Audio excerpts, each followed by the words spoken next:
আজ বোধহয় Bharat T twenty world cup জয়ী হয়েছে, কিন্তু এর পেছনে আছে আসল নায়ক। তিনি হলেন কোচ গৌতম গম্ভীর। কেন একথা বলছি জানতে ভিডিওটি সম্পূর্ণ দেখুন। আর হ্যাঁ, যারা যারা এখনো আমাদের চ্যানেলটি সাবস্ক্রাইব করেননি তারা অবশ্যই আমাদের চ্যানেলটি সাবস্ক্রাইব করুন। আর যারা ভিডিওটি ফেসবুক থেকে দেখছেন তারা অবশ্যই পেজটি ফলো করে লাইক করে দিন।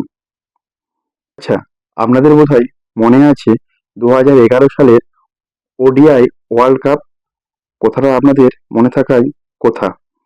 হ্যাঁ, কোচ গৌতম গম্ভীর এখন কোচ হলেও তখন তিনি এক প্লেয়ার ছিলেন, দুর্ধর্ষ প্লেয়ার। কিছু হারা ম্যাচ জিতিয়ে দিয়েছিলেন কোচ গৌতম গম্ভীর। দুর্দান্ত ব্যাটের স্কিল, যা আমাদের এখনো মনে দাগ কাটে।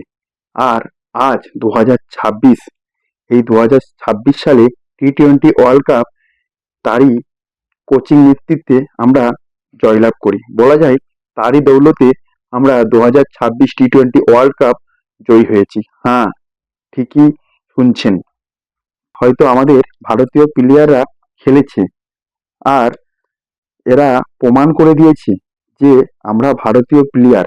এবং ইন্ডিয়া ক্রিকেট টিম নতুন এক ঐতিহাসিক সাক্ষ্যের রূপ। ইন্ডিয়া ক্রিকেট টিম এক নতুন গৌরব এনে দিয়েছে ভারত টি-টোয়েন্টি ওয়ার্ল্ড কাপকে।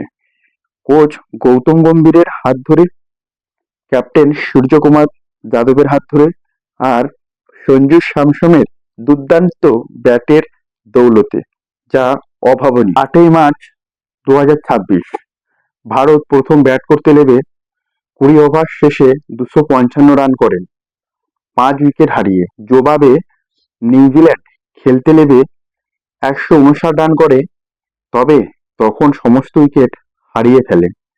ওই দিনে ম্যান অফ দ্য ম্যাচ হয়েছিলেন সঞ্জু স্যামসন। তবে ভারত 96 রানে জয়ী হয়েছেন।